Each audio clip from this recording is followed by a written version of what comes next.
Hi students hi friends. ఈ వీడియోలో మనం ఏపీపీఎస్సీ గ్రూప్ 1 మెయిన్స్ ఎగ్జామ్ కోసం జనరల్ ఎస్సే టాపిక్స్ చెప్పుకుంటున్నాము. గత వీడియో నుంచి కూడా జనరల్ ఎస్సే టాపిక్స్ చెప్పుకుంటున్నాము. జనరల్ ఎస్సే టాపిక్ ఈ వీడియోలో మనం డాక్టర్ బిఆర్ అంబేద్కర్ గురించి తెలుసుకుంటున్నాము.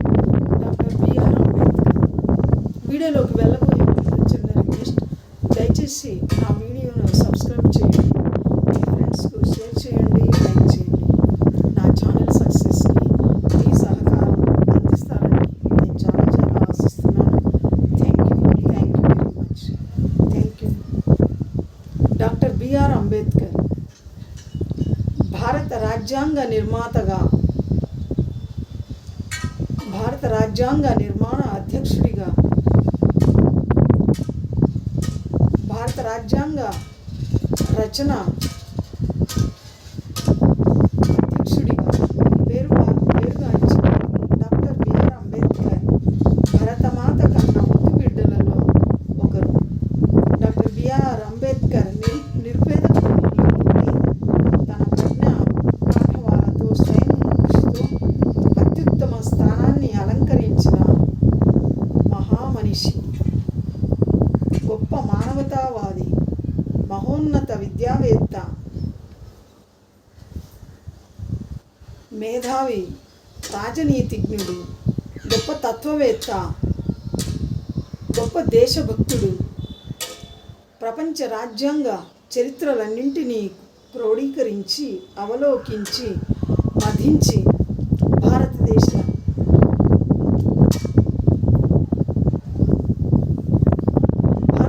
పరిస్థితులకు, భారతదేశంలోని భిన్న మతాలు, భిన్న సంస్కృతులు, భిన్న భాషలు మాట్లాడే ప్రజలకు సువిశాల భారతదేశానికి ఎటువంటి రాజ్యాంగం అయితే ప్రయోజనకరంగా ఉంటుందో ఆ విధంగా ప్రపంచంలోని దేశాలన్నింటి రాజ్యాంగాలను క్రోడీకరించి పరిశీలించి మన భారత రాజ్యాంగాన్ని, సుదీర్ఘ రాజ్యాంగాన్ని, అతిపెద్ద రాజ్యాంగాన్ని డాక్టర్ బిఆర్ అంబేద్కర్ తన అధ్యక్షతన రచించారు. మన భారతదేశానికి అత్యుత్తమంగా భారత రాజ్యాంగ చరిత్రను రచించిన మహనీయుడు. భారతదేశంలో అణగారిన షెడ్యూల్డ్ కులాలు, షెడ్యూల్డ్ పోరాటంలో ముందుండి వారి హక్కులకు భద్రతను కల్పించిన విశిష్ట వ్యక్తి డాక్టర్ బిఆర్ అంబేద్కర్ 1893లో జన్మించారు. ఈయన తల్లి భీమాబాయి, తండ్రి రామ్జీ మాలోజీ సక్వాల్. డాక్టర్ బిఆర్ అంబేద్కర్ 1893లో జన్మించారు. అంబేద్కర్ తల్లి భీమాబాయి, తండ్రి రామ్జీ మాలోజీ సక్వాల్. తల్లిదండ్రులు ఈయనకు భీమారావు అని పేరు పెట్టారు. తల్లిదండ్రులు ఈయనకు భీమారావు అని పేరు పెట్టారు. వీరింటి పేరు అంబావాడర్.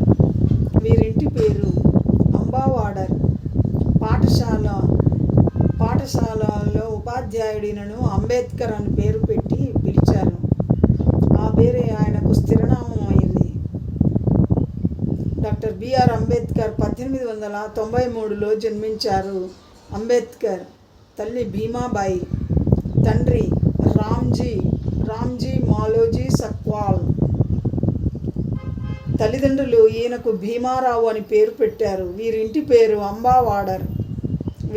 పేరు అంబావాడర్. పాఠశాలలో ఉపాధ్యాయుడు ఈయనను అంబేద్కర్ అని పేరు పెట్టి పిలిచేవాడు. ఆ పేరే ఈయనకు స్థిరనామమైంది. అంబేద్కర్కు తల్లి చిన్నప్పుడే పోయింది. సంపాదన కోసం తండ్రి వెంట వెళ్ళి అంబేద్కర్ కూలి పనులు చేస్తూ కష్టపడి చదువుకున్నాడు. ఈయన బాల్యం నుండి ఎన్నో కష్టాలు పడి గొప్ప చదువులు చదివాడు. అంబేద్కర్ 1907లో మెట్రిక్ పరీక్ష పాస్ అయ్యాడు. అంబేద్కర్ 1907లో మెట్రిక్ పరీక్ష పాస్ అయ్యాడు. అప్పుడే అంబేద్కర్కు రుమాబాయితో వివాహం జరిగింది. అంబేద్కర్ 1907లో మెట్రిక్ పరీక్ష పాస్ అయ్యాడు. అప్పుడే అంబేద్కర్కు రుమాబాయితో వివాహం జరిగింది. ఆ తర్వాత ముంబైలో కళాశాల విద్య కొనసాగించాడు. వివాహం తర్వాత ముంబైలో కళాశాల విద్య కొనసాగించాడు. అంబేద్కర్ విద్యాభ్యాసానికి బరోడా మహారాజు నుండి సహాయం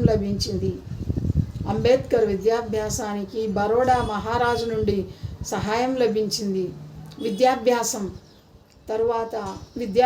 తరువాత తమ సంస్థానంలో పనిచేయాలనే షరతుపై బరోడా మహారాజు అంబేద్కర్ను కొలంబియా విశ్వవిద్యాలయానికి ఉన్నత విద్యాభ్యాసానికి పంపాడు. విద్యాభ్యాసం తరువాత తన సంస్థానంలో పనిచేయాలన్న షరతుపై బరోడా మహారాజు అంబేద్కర్ను కొలంబియా విశ్వవిద్యాలయానికి ఉన్నత విద్యాభ్యాసానికి పంపాడు. మహామేధావి అయిన అంబేద్కర్ అక్కడ అర్థశాస్త్రం చదివి కొలంబియా విశ్వవిద్యాలయం నుంచి డాక్టరేట్ పట్టా సంపాదించాడు. ఆ తర్వాత లండన్ వెళ్ళి న్యాయశాస్త్రం చదివి బారిస్టర్ పట్టా పొంది భారతదేశానికి తిరిగి వచ్చాడు. నిమ్న జాతిలో పుట్టిన అంబేద్కర్ బాల్యంలోనే డాక్టర్ బిఆర్ అంబేద్కర్ ఆ బాల్యంలోనే అగ్రవర్ణాలచే ఎన్నో విధాలుగా అవమానింపబడ్డాడు. దానితో ఆయన పట్టుదల వహించి ఉన్నత స్థానానికి చేరాలనే కృషిని ద్విగుణీకృతం చేశారు. అంబేద్కర్ ప్రొఫెసర్గా పనిచేస్తూ మూక్ నాయక్ అనే మరాఠీ పత్రికను నడిపాడు.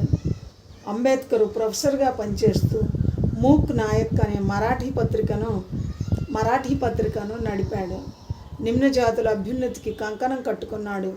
నాగపూర్లో జరిగిన నిమ్న జాతుల సభలో అంబేద్కర్ చేసిన ప్రసంగం పెక్కుమందిని ఆకర్షించింది. ఆ తర్వాత నిమ్న జాతుల ఉద్ధరణ కోసం బహిష్కృత హితకారిణి అనే సంస్థను స్థాపించాడు. నిమ్న జాతుల ఉద్ధరణ కోసం డాక్టర్ బిఆర్ అంబేద్కర్ బహిష్కృత హితకారిణి అనే సంస్థను స్థాపించాడు. స్వాతంత్రం ఇవ్వడం కోసం జరిపే చర్చల్లో దళితులకు కూడా స్థానం కల్పించాలని అంబేద్కర్ పట్టుబట్టాడు. రాజ్యాంగాన్ని రచించేటప్పుడు తప్పక నిమ్న జాతుల వారిని సంప్రదించాలని వాదించేవాడు. ముంబైలో న్యాయవాదిగా ఉంటూ న్యాయ కళాశాల ప్రధానాచార్యుడిగా పనిచేశాడు. ఆయన ఎన్నో గ్రంథాలు రచించాడు. 1935లో అంబేద్కర్కు సతీ వియోగం సంభవించింది. అంటే భార్య చనిపోయింది. 1935లో అంబేద్కర్కు సతీ వియోగం సంభవించింది. దానితో వైరాగ్య భావనలు ఆయనలో అంకురించాయి. కాషాయ వస్త్రాలు ధరించారు. భారతదేశానికి స్వాతంత్రం ఇచ్చింది నెహ్రూ గారి మొదటి మంత్రివర్గంలో అంబేద్కర్ న్యాయశాఖ మంత్రిగా నియమింపబడ్డారు. భారతదేశానికి జాతీయోద్యమ నాయకుల కృషి వల్ల మహాత్మా గాంధీ సత్యం అహింస మార్గం ద్వారా ప్రజలందరినీ జాతీయోద్యమంలో పాలుపంచుకునేలా చేసి భారతదేశానికి 1947 ఆగస్టు 15న స్వాతంత్రాన్ని సంపాదించి పెట్టారు. గాంధీజీ నాయకత్వంలో భారతదేశానికి సార్వభౌమాధికార స్వాతంత్రం వచ్చింది. 1947 ఆగస్టు 15న భారతదేశం స్వతంత్ర దేశంగా అవతరించింది. జవహర్లాల్ నెహ్రూ గారి మొదటి మంత్రివర్గంలో అంబేద్కర్ న్యాయశాఖ మంత్రిగా నియమింపబడ్డారు. భారత రాజ్యాంగ నిర్మాణ సంఘంలో సభ్యుడిగా ఉండి భారత రాజ్యాంగ రచనకు డాక్టర్ బిఆర్ అంబేద్కర్ కృషి చేశారు. భారత రాజ్యాంగ నిర్మాతగా భారత రాజ్యాంగ అధ్యక్షుడిగా ఉండి భారత రాజ్యాంగ రచనలో కమిటీకి అధ్యక్షుడిగా ఉండి భారత రాజ్యాంగాన్ని రచించాడు.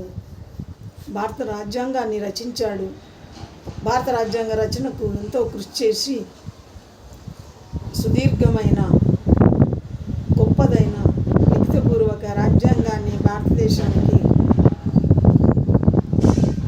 రచించి గొప్ప పేరు ప్రఖ్యాతులను తెచ్చిపెట్టాడు. పెక్కు విశ్వవిద్యాలయాలు అంబేద్కర్కు గౌరవ డాక్టరేట్లు ఇచ్చి సత్కరించాయి. 1956 అక్టోబర్లో అంబేద్కర్ బౌద్ధ మతాన్ని స్వీకరించాడు. అదే సంవత్సరం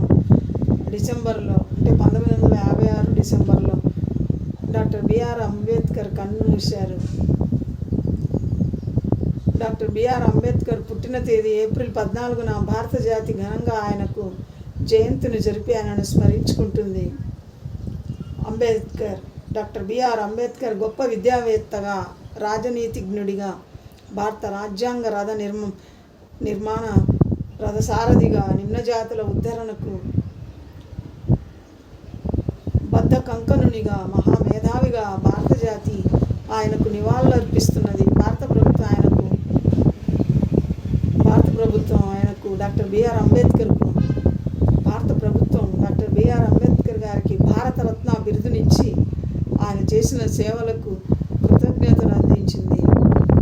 భారత రాజ్యాంగం డాక్టర్ బిఆర్ అంబేద్కర్ అధ్యక్షతన మనకు లభించిన గొప్ప వరం. అత్యున్నత రాజ్యాంగం, ప్రపంచ దేశాలలో అతిపెద్ద రాజ్యాంగం, లిఖితపూర్వకమైన రాజ్యాంగం, సరళ రాజ్యాంగంగా మన రాజ్యాంగం ప్రపంచ దేశాలలో కొనియాడబడుతున్నది. భారత రాజ్యాంగం విభిన్న లక్షణాలను కలిగి భారతదేశ సంస్కృతికి, భారతదేశ ప్రజలకు భద్రతనిచ్చే గొప్ప రాజ్యాంగంగా కొనియాడబడింది. భారత రాజ్యాంగం లిఖితపూర్వకమైన దృఢమైన రాజ్యాంగం, సరళ రాజ్యాంగం కూడా అతిపెద్ద రాజ్యాంగంగా